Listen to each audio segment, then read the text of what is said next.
আজকে সরকার এবং নির্বাচন কমিশনকে ধন্যবাদ এবং স্বাগত জানাচ্ছি যে তারা ইলেকশনের তফসিল ঘোষণা করেছে। আগামী 12ই ফেব্রুয়ারিতে বাংলাদেশ একটি সুন্দর নির্বাচন দেখতে যাচ্ছে।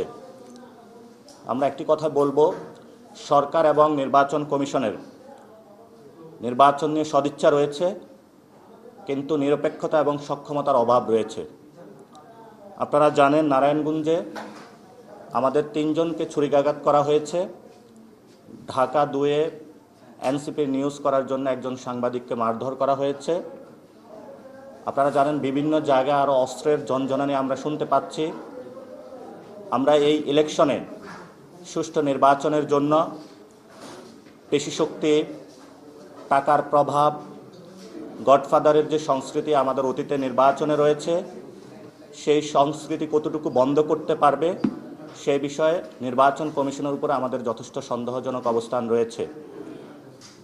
এবং নির্বাচন কমিশন দলীয় প্রভাবের বাহিরে গিয়ে কতটুকু নিরপেক্ষ হতে পারবে সেই বিষয়ে আমাদের সন্দেহের জায়গা রয়েছে।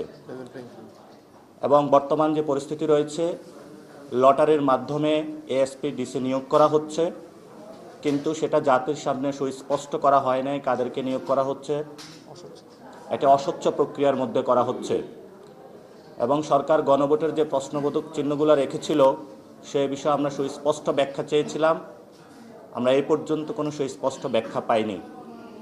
নির্বাচনে আমরা যাচ্ছি, আমরা এই নির্বাচনে পুরো দেশবাসীকে বলবো, আপনারা ভোট কেন্দ্র জনগণের হোক। ভোট কেন্দ্র কোনো দলীয় গুন্ডা বাহিনী, সন্ত্রাসী, চাঁদাবাজি, যারা দুর্নীতি, মানি লন্ডারিংয়ের সাথে যুক্ত, তারা ভোট কেন্দ্রগুলো দখল না করুক। জনগণের ভোট কেন্দ্র জনগণই পাহারা দিক।